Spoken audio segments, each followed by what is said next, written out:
Olá, está começando neste momento o programa Fé para Hoje e hoje, de uma forma especial, nós reservamos esse programa para responder a sua pergunta.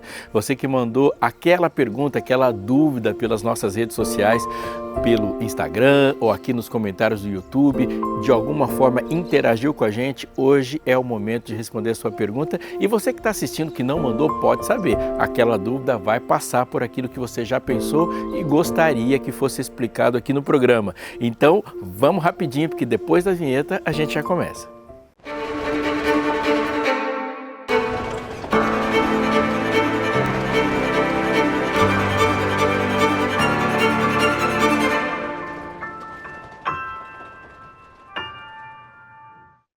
A gente vai começar respondendo suas perguntas e aqui, durante esses minutos, nós vamos passar por questionamentos que são importantes na vida de fé.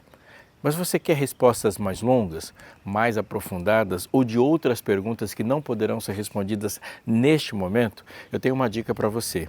Revista Esperança Novo Tempo, Céu ou Inferno já traz de cara, na capa, uma intrigante pergunta. Há um questionamento. O que é o destino eterno das pessoas?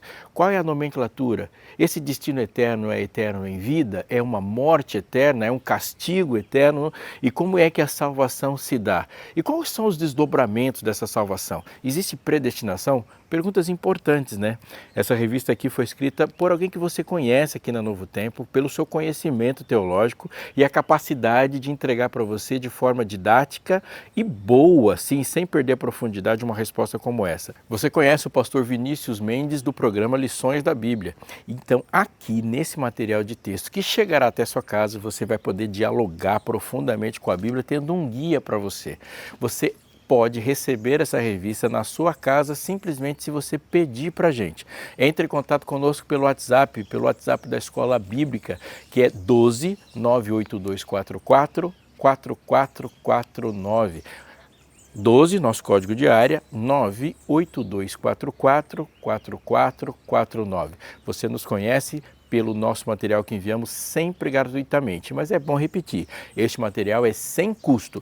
Também não tem custo o envio e nenhum processo você vai pagar nada. Você entra em contato conosco, mandando uma mensagem pelo WhatsApp, será atendido, os dados necessários serão recolhidos porque a gente precisa do seu endereço e coisas assim, e a revista chegará até a sua casa. Repetindo então, fale conosco pelo WhatsApp número 12 98244 4449 e tenha um excelente guia de estudos aí na sua casa.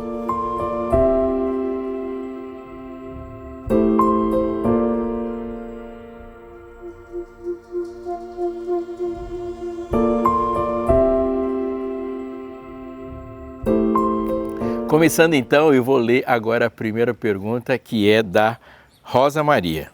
E a pergunta é a seguinte: passo quase o dia todo assistindo a pregações. Posso estar errada ou pecando pelo excesso? Que legal você ter aberto o coração e ter mandado a sua pergunta para a gente. Vamos lá. Quando a gente pensa em excessos, a gente tem que pensar primeiro em definir o que é bom e o que é mal. Então, colocando o primeiro passo para a gente entender onde estão os exageros ou a intemperança. Não existe quantidade apropriada do que é mal.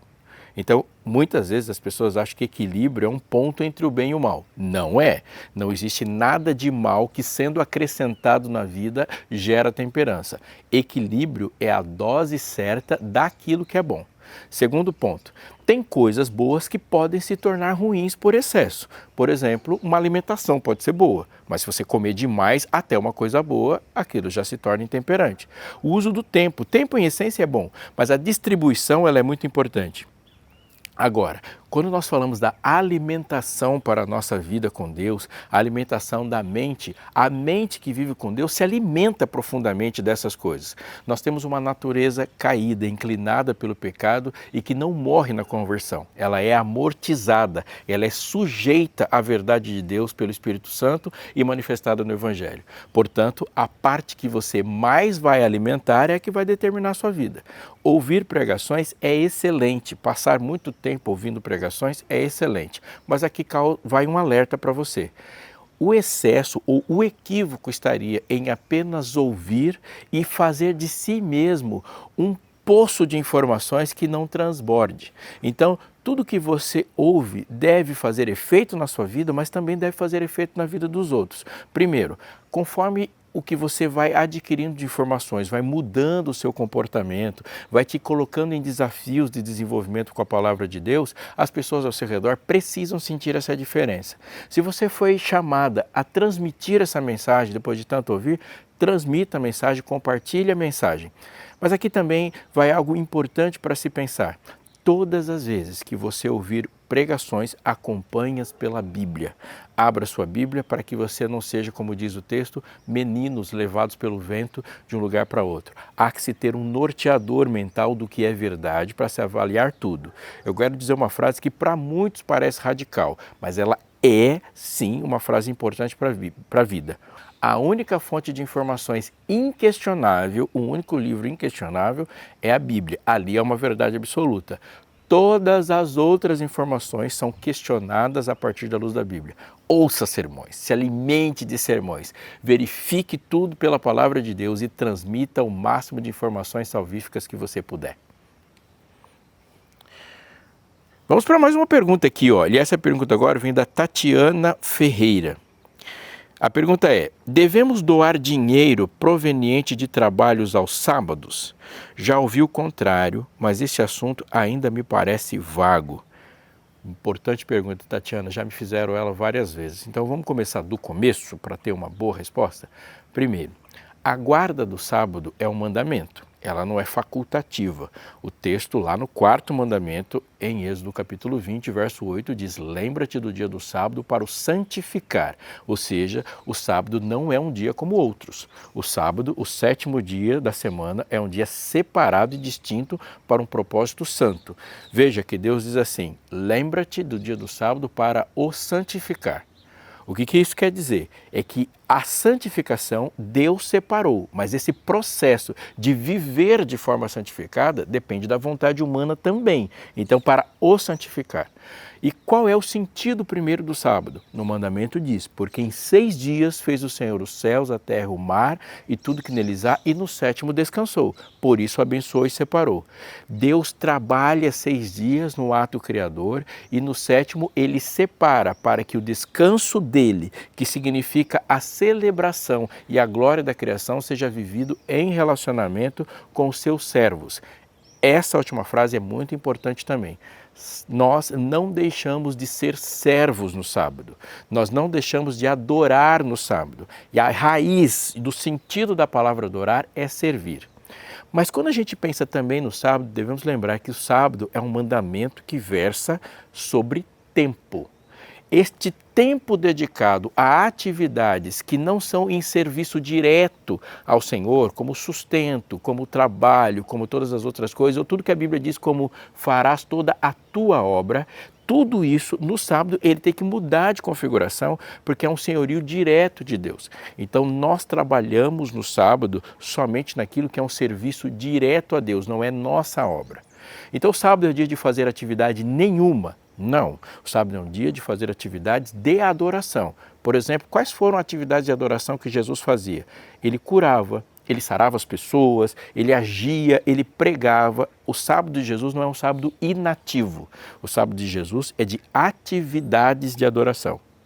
Então é muito importante a gente pensar que essas atividades de adoração, elas não se caracterizam pela renda que temos dela.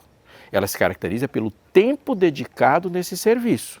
Então tem algumas pessoas, por exemplo, que vão ter algumas atividades que não vão conseguir abrir mão de determinadas rendas, mas ela vai neste dia, por exemplo, como pastores, aqueles que servem diretamente.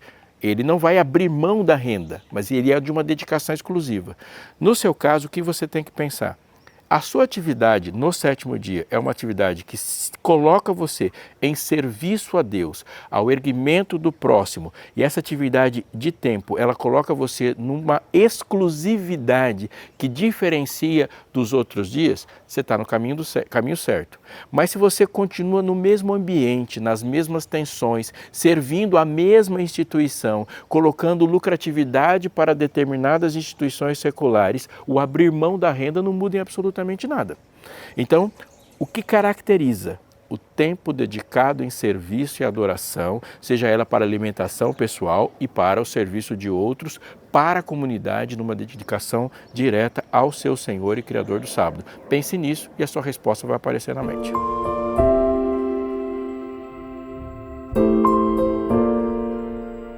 Essa pergunta aqui é da Vitória Vitoriano e ela é bem interessante. Veja assim: devemos crer cegamente na instituição que devolvemos o dízimo sem recebermos nenhuma prestação de contas?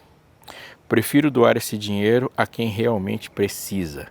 Vamos separar então a pergunta e começar com algumas bases. A primeira é sobre instituição. Quando a gente fala de igreja, eu não posso deixar de falar para você uma realidade bíblica. Deus tem seu povo. E quando a gente pensa em igreja, o povo de Deus, a gente vai perceber desde o começo da Bíblia até o final da Bíblia uma realidade. As pessoas pertencem a Deus e elas se colocam em pertencimento de Deus pela aceitação do Evangelho que lhe foi colocado diante delas. Então, por exemplo, você tem lá em Sarepta uma terra que não era a terra de Israel e uma viúva fiel em Sarepta. A gente tem pessoas de Tiro, de Sidom, da terra de Uz, então Deus tem os seus em todos os lugares, mas isso não substitui Israel. Da mesma maneira que você tem uma viúva fiel em Sarepta, não existe um profeta do Senhor em Sarepta. O profeta do Senhor é do seu povo, descendente de Abraão. E uma das formas que Deus colocou para identificar a igreja verdadeira é a comunicação que ele tem com essa igreja por meio do ofício profético. Deus revela o testemunho de Jesus para o seu povo. Então, você tem necessariamente que procurar pela Bíblia as características de uma igreja verdadeira, porque ela é indispensável e incontornável.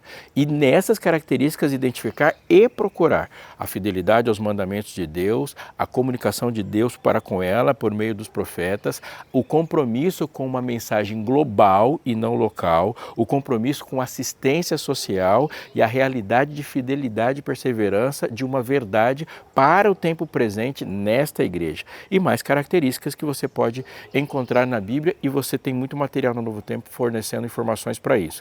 Isso é muito importante. Não é o meu coração e a minha sensibilidade, aonde eu me sinto bem, que determinam que é um local verdadeiro ou não. Porque se nós somos pessoas caídas, a gente não necessariamente se sente bem onde Deus está. A gente está na igreja, inclusive, para ser transformado. Isso é muito importante. A sua pergunta revela uma certa desconfiança e você tem que levar essa desconfiança a sério. Como tem sido essa relação entre você fazer parte de uma instituição e não confiar na instituição que você faz parte? Isso é uma pergunta séria que você não pode contornar. Você tem que enfrentar essa pergunta. Essa instituição que você faz parte não é confiável porque ela não é fiel aos mandamentos de Deus ou porque você não consegue se relacionar bem com essa autoridade? Mas aí, partindo disso, a gente vai para a segunda parte da resposta. Qual é a finalidade do dízimo? Primeiro, o dízimo é uma relação de fidelidade, de admissão e sujeição ao senhorio de Deus sobre toda a existência. O dízimo está depois de Gênesis 3 como substituto simbólico da árvore do conhecimento do bem e do mal. Mas veja, Adão não poderia tocar na árvore do conhecimento do bem e do mal porque ela simbolizava a autoridade exclusiva de Deus. Pegar a árvore do conhecimento do bem e do mal era expulsar a Deus e se colocar no papel de Deus como dono de tudo. Quando o homem está fora do Éden, Deus coloca esse dízimo como uma parte que simboliza a autoridade de Deus sobre tudo. Associo dois versículos. O primeiro versículo diz assim: quando Deus disse para o homem: de toda a árvore do jardim comerás livremente, mas a árvore do conhecimento do bem e do mal, nela não comerás. Você está raciocinando? Toda a árvore pode ser comida, menos uma parte. Qual é a lógica do dízimo? Você traz uma 10ª parte, e 10ª parte na Bíblia significa uma pequena parte que representa o todo. Lembra?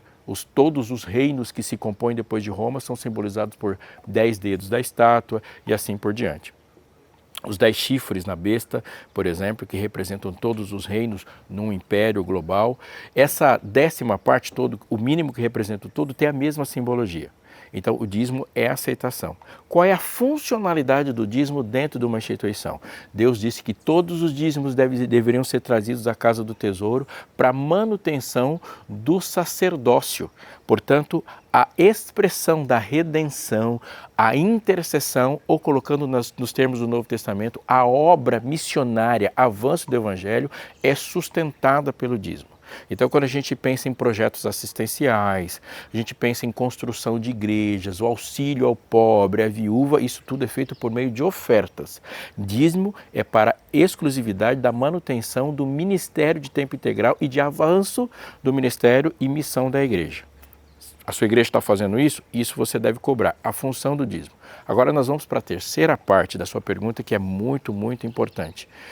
Há duas relações. Uma é da fidelidade e da cobrança em juízo que Deus vai fazer por parte daqueles que recebem o dízimo, e outra é a fidelidade daquele que dá o dízimo.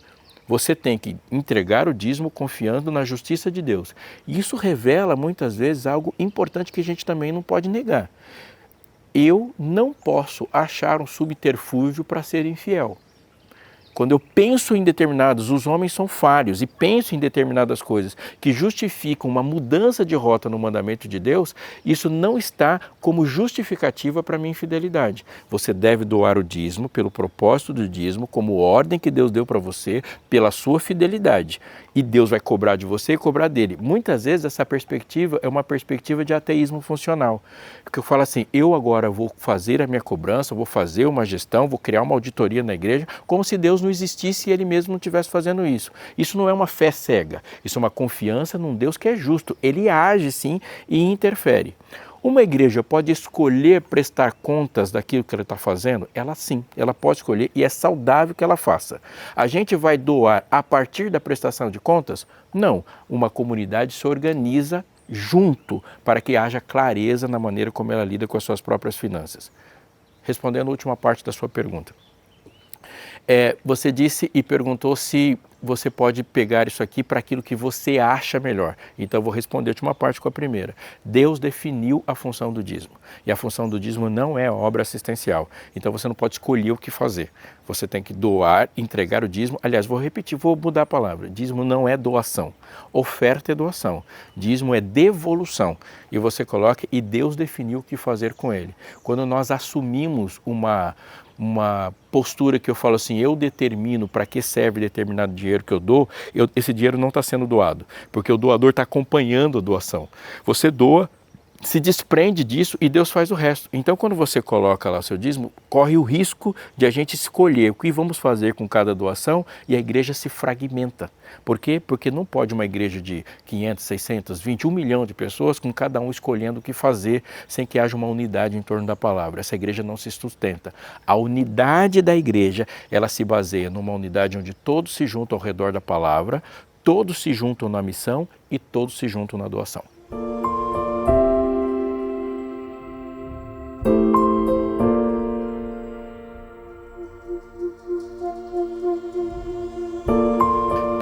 Da Cami Moraes. E aqui eu aproveito para dizer muito obrigado a você que manda suas perguntas e também aproveito para te lembrar que há mais perguntas sendo feitas e há mais perguntas sendo respondidas. Não perca a oportunidade de falar conosco e ter materiais de explicação profunda para a sua vida. Fale conosco pela Escola Bíblica 12982444449 e peça a revista. Eu disse no começo do programa para você pedir a revista Céu ou Inferno. Lá estão respondidas com maneira extensa, profunda e didática, gostosa como é o nosso jeito de conversar também, viu?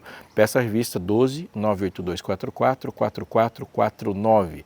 Pergunta da Cami Moraes. Pastor Robson, gostaria de ouvir a sua explicação sobre o nosso senso nato de moral e a ação do Espírito Santo sobre isso. E ela continua. Podemos dizer que o Espírito Santo é o agente responsável pela construção desse senso de moral? O Espírito Santo é a própria moral? Cami, que pergunta boa, pesada, mas muito importante. Vejam, os seres humanos são seres morais. São seres morais. Nós temos como característica humana ser um ser moral. Desmoralização é uma desumanização. Isso é muito, muito relevante para a gente pensar. Se você quiser acabar com a vida de alguém, desmoralize-o. É só para você raciocinar um pouquinho junto comigo. Se você disser que uma pessoa é feia, se disser que uma pessoa tem deficiência cognitiva, isso ainda não coloca a vida dela tanto em risco se for colocada sobre alguém uma pecha de imoral ou corrupto, por exemplo. Uma pessoa ela é desonesta. Quando uma pessoa está taxada e reconfigurada, traz sobre si um estereótipo de desonestidade, ela não arruma emprego, ela não consegue empréstimo, ela não consegue ter amigos, ela não se casa, a vida dela acaba, de fato, porque todo mundo vai reagir a essa imoralidade. Quando a gente pensa que seres humanos são seres morais, nós estamos dizendo algo muito importante também. Moralidade é um código de civilização. Código civilizatório. A vida em uma civilização, a vida em sociedade é uma vida em sobrevivência. E esse é o ponto mais importante.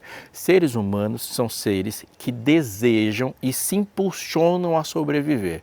Não se separa moralidade de sobrevivência. Então, quando a gente está vivendo juntos, a gente precisa viver juntos. E essa possibilidade de vida junto está garantida pela moralidade.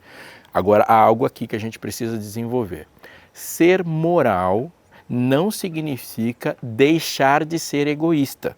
Significa que os homens entendem que a maneira mais plausível, a potência de sobreviver, a possibilidade de sobreviver, era melhor adquirida por meio de determinadas regras que sejam pessoais e sociais. Está me entendendo?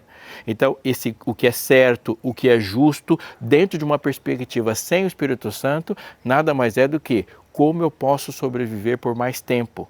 Então, existem pessoas que, imoralmente, elas colocam a vida de todo mundo em risco. Uma nação pode não ter nada de Deus, mas ela sabe quais são as condições para que a vida continue. Uma nação pode perder tudo isso e devastar-se. Quando o ser humano ele está sob a influência do Espírito Santo, o Espírito Santo convence todo mundo da verdade, da justiça e do juízo. Então, o senso de moral produzido pelo Espírito Santo não tem a ver com a própria sobrevivência, tem a ver com a sobrevivência do outro. E aí, quando o Espírito nos transforma, ele coloca o outro como centro. Por exemplo, em uma sociedade se pode matar para sobreviver. Pela função do Espírito na nossa vida, a gente morre para que o outro sobreviva. Você abre mão de si para que o outro cresça. Tira a comida do próprio prato, divide a comida, diminuindo pela lógica a sua possibilidade de permanecer vivo e entrega a comida por outro para que o outro viva por mais tempo. Isso somente é produzido pelo Espírito Santo.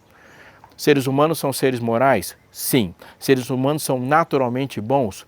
Nunca. O Espírito Santo age sobre todos os seres humanos, dando consciência da verdade, da justiça e do juízo? Sim. Existe algo nos seres humanos que, para todos os seres humanos, responde ao chamado de Deus? Sim. Seres humanos, mesmo sendo caídos, são capazes de responder a Deus. E como essa capacidade de responder a Deus pode responder sim ou não, e isso pode acarretar salvação ou condenação, dependendo da resposta à santidade e salvação que lhe é oferecida. Então, existem ações que são do Espírito, existem ações que são nossas, e o Espírito Santo age sobre todos.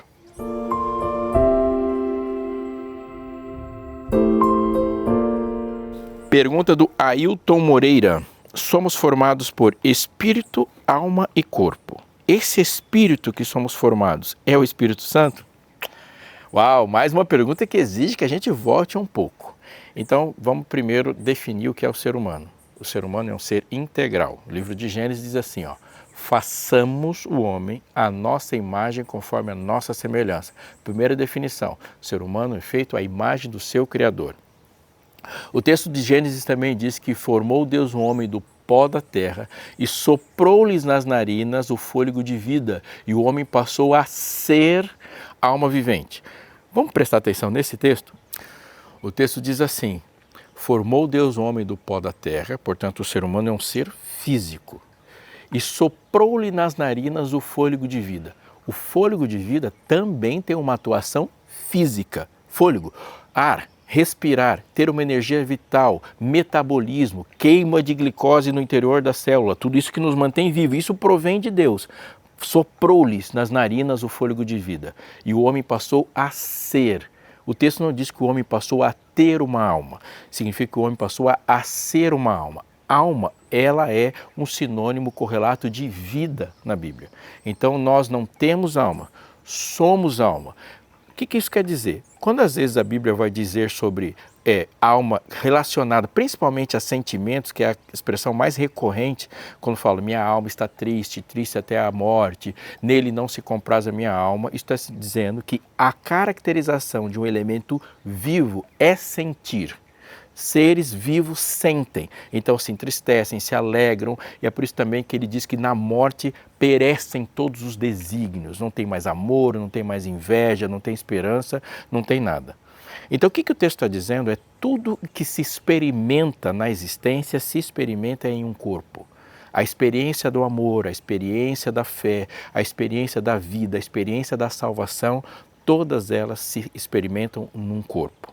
Segundo a realidade bíblica, de ponta a ponta na Bíblia, não há nenhuma, absolutamente nenhuma referência de existência sem corpo físico. De toda a Bíblia, não existe nenhuma referência a corpo. Todas as vezes na Bíblia que você vê uma vida, ela está vivendo em um corpo. E a vida depois, na ressurreição? A ressurreição é a restauração de um corpo. É necessário que esse corpo mortal se revista de imortalidade. Esse corpo corruptível se revista de incorruptibilidade. O texto também diz que quando ressuscitarmos, teremos o corpo como de Cristo. Cristo ressuscitou num corpo físico. Então isso é muito importante. Então não há necessariamente dimensões, há explicações sobre manifestações humanas. Então primeiro, nós como do corpo físico somos o ambiente onde o Espírito Santo habita, mas nós estamos falando de duas pessoas, a pessoa do Espírito e a sua, e o Espírito Santo habita no nosso corpo no sentido de agir diretamente na nossa mente, e não existe uma mente fora de você, a mente é dentro de você. Quando a Bíblia usa a expressão espírito com letra minúscula, ela está falando de mentalidade, em alguns momentos ela está falando do fôlego de vida. No Novo Testamento é muito recorrente que espírito seja uma expressão para mentalidade. Paulo usa muito, espírito do mundo, Deus não nos deu um espírito de covardia, mas o mesmo espírito, pessoa, testifica o nosso espírito que somos filhos de Deus, uma mentalidade, ali é onde o Espírito Santo age. Então, alma é você, espírito é o que você pensa e o Espírito Santo é aquele que fala com o seu pensamento e age sobre todo o corpo. O ser humano, portanto, ela é uma unidade. Quando essa unidade vive, ela vive em todas essas manifestações. Quando essa unidade perece, perece todas as manifestações. Isso significa que a gente não é tripartido, a gente é integral com manifestações. Eu vou repetir a sua pergunta para deixar bem claro nesse resumo. Somos formados por espírito, alma e corpo? Entendeu a resposta? Nós somos formados por pó da terra e fôlego de vida. Fôlego de vida é a energia vital que nos mantém. Esse espírito que somos formados é o Espírito Santo? Não. O Espírito Santo é uma outra pessoa que habita em nós. Nós devemos compreender isso para compreender a salvação. A salvação é a salvação integral. Salvação não é um descarte do corpo, não é um abandono. Salvação é uma salvação toda. Deus salva a mente, Deus salva e cria em nós um corpo que agora é revestido de imortalidade e Deus nos coloca numa conexão mental sem interrupção e sem rebeldia contra Ele. As respostas foram dadas aqui, eu sei que há muitas respostas também que você está querendo e todas elas são encontradas como meditação na Palavra de Deus. Eu fico muito feliz de você ter estado conosco aqui no Fé para Hoje e feliz também porque você participa mandando suas perguntas. Posso dar um recadinho final aqui do coração? Não deixe de interagir conosco. O Fé para Hoje está presente também no Instagram, na página do Fé para Hoje, que você pode seguir lá e mandar suas interações. Está presente também no YouTube. É muito legal e é importante que você faça a sua inscrição. Se inscreva lá no nosso canal no YouTube, não só para você receber notificações, mas é uma forma de você compartilhar esse conteúdo também. O Fé para Hoje se despede de você agora aqui, mas não se despede totalmente, porque na próxima semana, segunda-feira, 10h30 da noite, estamos de novo aqui com um episódio inédito. Até lá!